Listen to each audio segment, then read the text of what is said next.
So I have a question for you. This week, NBC announced it was going to reboot The Office, except this time, instead of a paper company, Dunder Mifflin, it's going to be based at a newspaper. So I want to know, in the reboot version of the Washington Post Office, who would play you? Wait, is that a joke? No, this is not a joke. This is a real thing. In the Dunder Mifflin universe, there's now going to be a newspaper. And Isaac, who will play you in that show? Wait, but implicitly, they're saying that newspapers are as moribund of an industry as paper. Correct. Hey, let's not read into this too much, okay? Come on, Isaac. Are we supposed to choose somebody who actually is in the show? Well, I can tell you who I thought. Okay, let's do that. Yeah. Yeah, for you. Oh no. Not for me. No. I secretly was wondering whether Rainn Wilson, Dwight Schrute, if that's Aaron's alter ego. I don't do that. How dare you do the Dwight Schrute thing? Come on.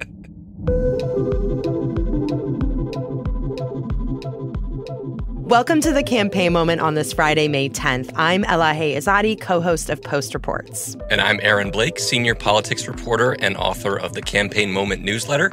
We're also joined this week by national politics reporter Isaac Arnsdorf. Happy Friday, Isaac. Hi, thanks for having me. So, Aaron, what was your big campaign moment for you this week? What was at the core of it for you? Well, this week we're going to be talking in more depth than we have in a couple weeks about several key developments in Donald Trump's criminal trials and how they're shaping the 2024 campaign. Yeah, we're definitely going to get to that and so much more, including Marjorie Taylor Greene's failed attempt to push out the Speaker of the House, Mike Johnson, and also more just about the campus protests and the domestic politics facing President Biden as he is talking about Gaza. So first, before we get to actually the Manhattan hush money case with Donald Trump, I actually want to talk about a different case, and this is the classified documents case, because there is some news there. The judge, Aileen Cannon, officially postponed this trial indefinitely. So Isaac, what do we know about why she made this decision? That case has been, we sort of knew already that the date on the calendar was not going to hold for that case because there are a bunch of motions that have to be dealt with before you could have a trial that she was really behind in dealing with. And she's had a few orders that were kind of head scratchers, and the statute at issue has all these trapdoors that can lead to a lot of appeals. So, basically we did not expect that this case was going to be on a fast road to going to trial before the election. But still, my understanding is just kind of taking it off the calendar and postponing it indefinitely is not really a thing that you usually see. And it kind of speaks to a sense among lawyers and legal experts of this judge not keeping up with the case. Yeah, there are questions about this judge in particular. She was appointed by Trump, and there were questions around some of the other hearings that she's held and that sort of thing. And so I guess related to the judge, what do we need to know about her relationship to this case? How relevant is it in the handling of it? Yeah, it's been a big deal so far. There's been a number of decisions that have effectively aided Trump in delaying this case, potentially past the election. As Isaac noted, there are reasons that cases get delayed. We're seeing other cases get delayed.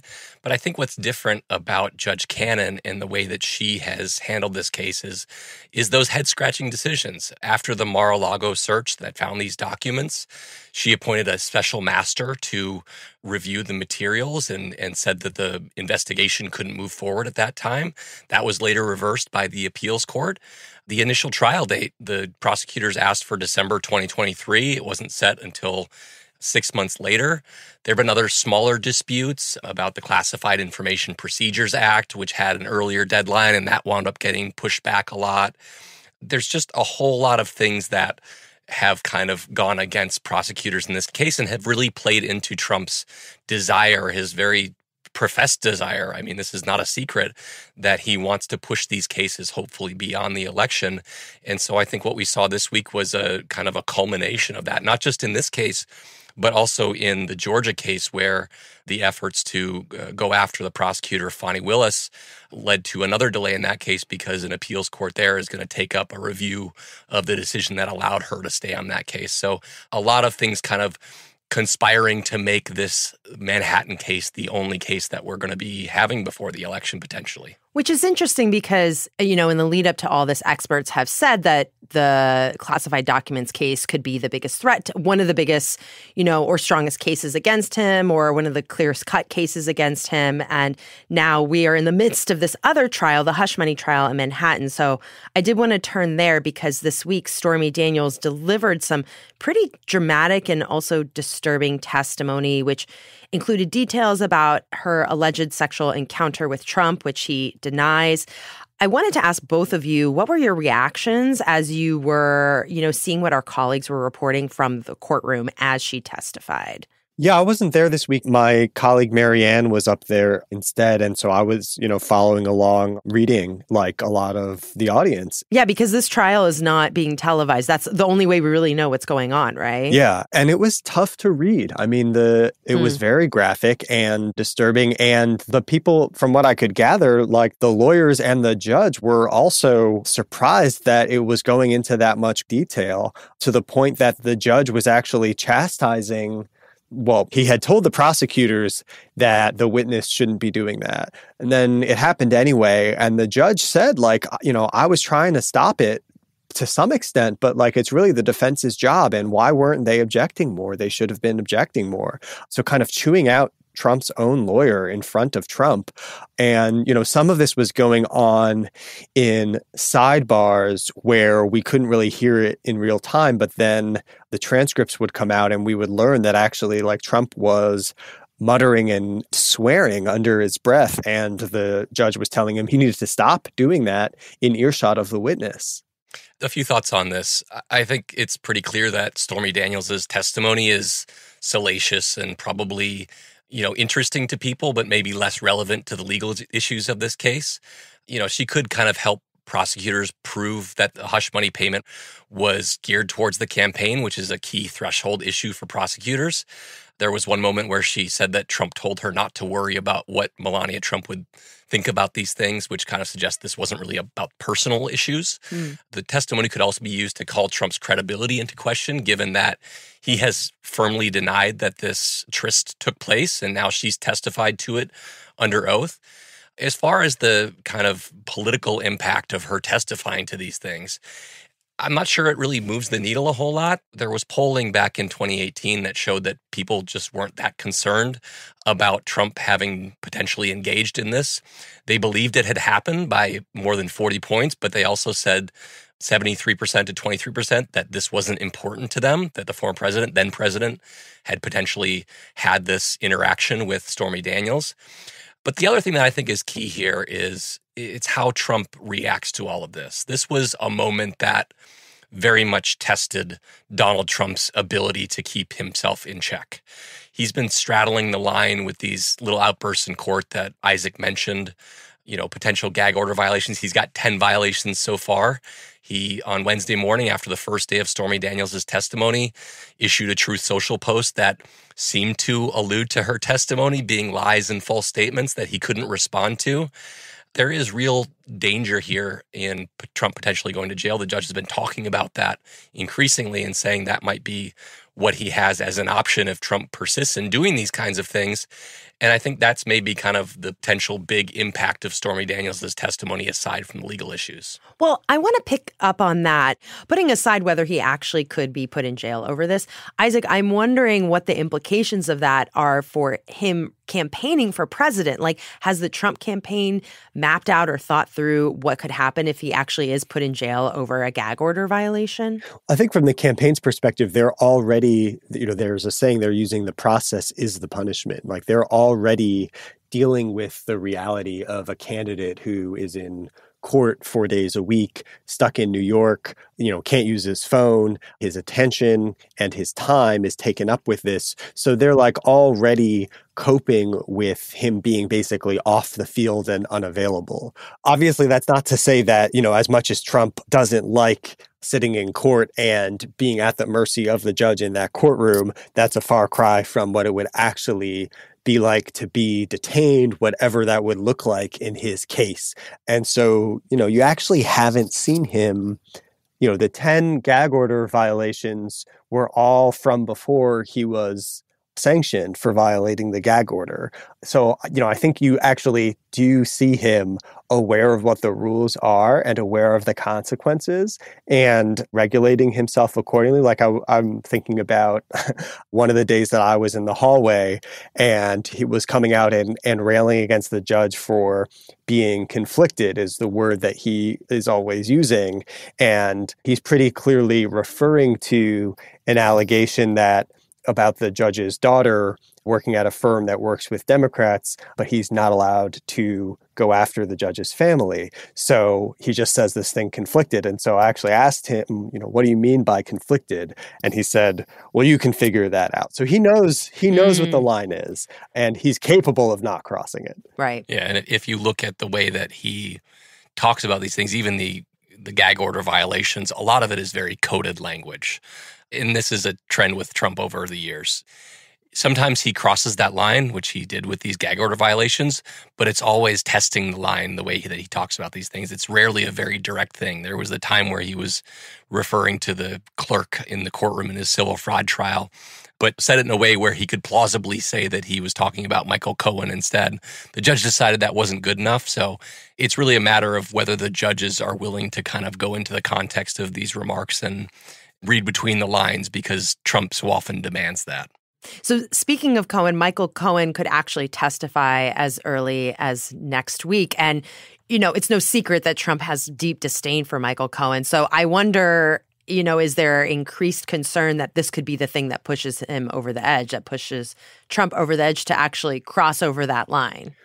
Well, and vice versa. I mean, the judge has noted that he's not thrilled with some of the stuff that Michael Cohen has been saying outside the courtroom also.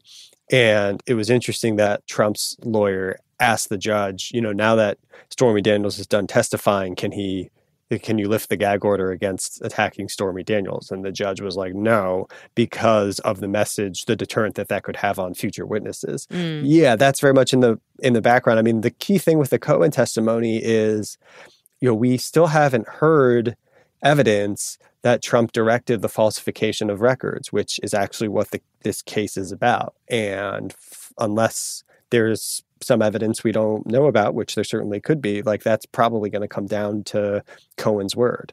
Isaac, I'm curious, since you did go out to a rally in Wisconsin earlier this month, how this trial is playing with Trump supporters, with voters out in battleground states. I almost wonder if he did go to jail, if that could somehow help him politically. I don't know. What did you hear in your reporting when you were out there? Well, I'm sure they would try to play it that way. Yeah, I mean, as someone who was listening to Trump spouting off in the hallway outside the courtroom every day and then following him and listening to him again, it was kind of like what he was saying was the same in both places. And it was the setting that was so dramatically different. And I talked to a few of his supporters in Wisconsin at that rally about how they were following along with the trial. That's why I'm here, is because they don't let them campaign, and it's his only day off to campaign. So the less they see of him, the more they want him. They don't really have anything much against him. They're not saying what they have against him. So it's really just, I feel like it's almost like they're just trying to keep him from running. And real quick, those voters were Stephen Franzen and Sharon Hula.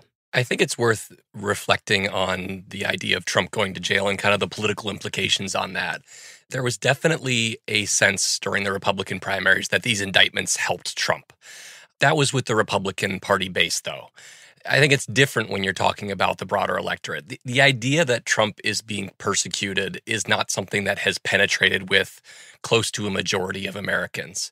I also think it's worth noting that there was a CNN poll a couple weeks ago that showed people thought Trump was acting inappropriately in this trial by a 17-point margin.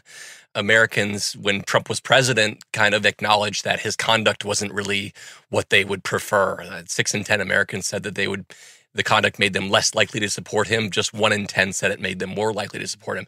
So the idea that his conduct is kind of beyond the pale in a lot of cases is really baked in with Donald Trump. And I think it's going to be harder for him to claim that if he ultimately is sanctioned with some time in jail, that he didn't kind of bring this on himself. I think that said, though, there are so many unintended consequences that come with that. A lot depends on whether people believe that what Trump did was bad enough to deserve that. We just can't know how that's going to play politically. But I'm also hesitant to underestimate the potential that the account of Stormy Daniels, the account of his conduct toward women is totally baked in. I mean, Aaron, like you said, people have heard it before. It is a part of people's perception, but it is one of those things that you do hear from voters, particularly women voters, that they really don't like about him. And, I was thinking about how the judge was chastising Trump's lawyer for going back over that on cross when she was questioning Stormy Daniels, trying to discredit her, but having the effect of just kind of replaying all of that for the jury again. And, there's a way in which that could be the effect on voters also, is just, bringing all of this back up is not what Trump wants to be talking about. All right, let's take a quick pause there. There is so much more to talk about, including Marjorie Taylor Greene and Biden on Israel. We'll be right back.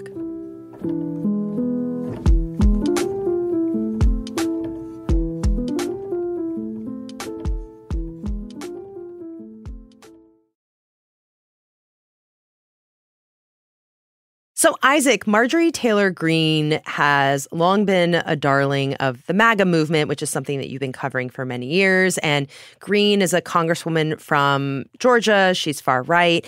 And this week, she led this attempt to basically kick Speaker Mike Johnson out from his job. She failed spectacularly. And in the process, it seemed like she was exposing some divisions and rifts within the Republican Party. I mean, when I was watching this happen, fellow Republicans were booing her. Declaring the office of Speaker of the House of Representatives to be vacant. Can you talk a little bit about what this episode tells us about the Republican Party right now? It sort of shows how there's some flux and different politicians are trying to feel out the base or answer to different constituencies or testing out different approaches. I mean, if you look at MTG's trajectory coming in as a consummate outsider, getting promptly kicked off her committees, then really making an alliance with Kevin McCarthy, who was the Republican leader at that time, and angering a lot of the base support for, what was perceived as selling out. And so now she's picked this fight with the new speaker, Mike Johnson, who is supposed to be further right than Kevin McCarthy, but not far enough right. So it's like, she's positioning herself, doing her own thing, and then Johnson's looking to Trump for support, and Trump is having Johnson's back, but also reiterating how much he loves MTG. So, it's like, it's hard to keep track of the feuds. I mean, that's what's kind of interesting to me, because I thought Greene was someone who really represented, she was very aligned with Donald Trump, but he seems to be playing both sides of this. So is this just more about this one person than the far right of the Republican Party? I mean, what it's about fundamentally is the ungovernability of this House Republican conference with a 1 or 2 vote majority, right? And so there's no way that they can do anything and unite that block, and having to rely on Democratic votes to pass anything, and not wanting to have the visual of another total meltdown in an election year. That is kind of what's patching it all together, is can we please not grind everything to a halt and have another speaker fight when we're trying to convince voters to let us keep the majority or have a bigger majority. I think it was really important to look at the vote on this. One of the big things, of course, was that a lot of Democrats voted to essentially save Mike Johnson. This is a super situation that we haven't seen before. Yeah, So this was interesting. a signal that was sent by leadership that they were going to save Mike Johnson at least this once. So I think it was more than 160 Democrats voted to table this resolution, but also the only 11 Republicans who voted to proceed with this is a very small number. This wasn't the vote on actually ousting Mike Johnson. This was just the vote to basically have a vote, and they didn't even want to go there. And so I think it's a reflection of, as Isaac said, the Republican Party deciding that this is not what they want to be doing in an election year. But it also, the kind of culmination of this, the outcome of it, really kind of reinforces the opposite of what Marjorie Taylor Greene wants, which is that we have something of a coalition government running the House right now. Maybe there's some value for her in highlighting that and hoping that the Republican base gets exercised about it and fights back. But for now, it really looks like Congress has moved away from the things that the hard right wants and is doing some pretty remarkable things to combat what that hard right wants. Before we leave today, I did want to turn to President Biden because there was a lot of news this week in his handling on the war in Gaza, the Israel-Hamas war. And earlier this week, he basically said that there's a red line on American involvement in this war, that if Israel proceeds with its long-planned ground invasion of the southern city of Rafah, bordering Egypt, which is an important border crossing, and Gaza, that the United States could stop shipments of some weapons to Israel. And so this came after several weeks of escalating protests on college campuses, increasing pressure, political pressure domestically on President Biden to do something to exercise some leverage on Israel. And so I have to ask, do we know, or how should we be thinking about this threat of no longer sending weapons to Israel, or some weapons? How should we be thinking about it from a political lens? Is this because of that pressure he's facing? I think that could certainly be playing a factor, but, things have been really trending in this direction for a while. The potential Rafah invasion has really been talked about for months as a potential red line in U.S.-Israeli relations. I mean, I was doing some research on this yesterday, and I noticed a Financial Times piece from back in February, which raised the prospect of this potentially being kind of the moment in which the relationship between the allies was really going to be tested. And also, we've seen signs of the invasion ramping up. So some of this is about the potential immediacy of this happening. Some of it's about Biden having faced growing pressure from members of the Democratic Party to make these more explicit threats. That's something that he didn't want to do for a very long time. He's kind of tried to avoid, saying, if you do this, I will do this. He's been more kind of generally talking about what they should and shouldn't do. So, I don't know that the campus protests are the big factor. They've kind of faded as a little bit of a pressure point. There doesn't seem to be a huge amount of sympathy for them in the American public. But also, the Democratic coalition is very split on this issue. And to the extent that any of them are being alienated in any way, in a close election, that can matter. And so it's a constant balancing act that Biden has had to engage in. And this is really, I think, maybe his most significant gambit that suggests he maybe thinks he can't really straddle the fence on these things anymore. And you can hear how eager Trump and the Republicans are to exploit that, whether it's attacking the campus protesters or, Trump in a way that a lot of people heard as more than a little offensive, telling American Jews that they were essentially self-hating if they voted for Biden. Any Jewish person that votes for Democrats hates their religion, they hate everything about Israel, and they should be ashamed of themselves because Israel would be destroyed. Isaac, actually, I am interested in learning a little bit more about how Trump and the Trump campaign is talking about this war, because obviously there is a lot of attention, deservedly so, on how this current administration is handling it and what it could tell us about if President Biden was elected again, how he would continue to handle it. What do we know about how Trump would handle this war? Well, Trump has been pretty evasive on how he's answered that question directly, kind of just falling back on, well, there wouldn't be any war if he were president. But it's complicated because his relationship with the Israeli Prime Minister Benjamin Netanyahu is pretty fraught. I mean, Netanyahu has been pretty clear he's not thrilled with Biden, but also Trump is very much not thrilled with Netanyahu, which goes back to two things. One is Netanyahu not supporting him on the assassination of the Iranian general when Trump was president in 2020, and then also Netanyahu congratulating Biden on winning the 2020 election, which obviously Trump doesn't accept. So there's some friction there.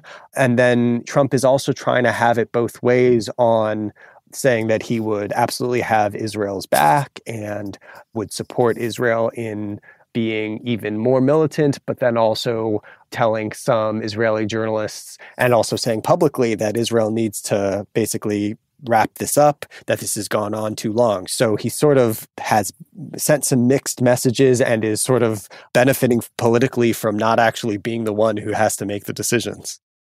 I think in the Democratic primaries that are coming up, we have some good test cases of how the kind of Israel and Gaza situation is going to play. Jamal Bowman is a congressman in New York who's facing a primary on June 25th where pro-Israel forces are going after him. Cori Bush, a congresswoman from Missouri, is facing a primary on August 6th. A very similar situation. There's been some polling in these races that suggests that either of them could lose, which would, I think, send a pretty significant signal about how kind of viable the very pro-Palestinian messages are in the Democratic Party. But, I think more broadly speaking, this is it's a situation in which the Democratic coalition is very much split on this issue. And so any decisions that President Biden's making are risking turning off a part of that coalition. Issuing this pretty direct threat to Israel could turn off more pro-Israel Democrats. Not doing so could have turned off pro-Palestinian Democrats.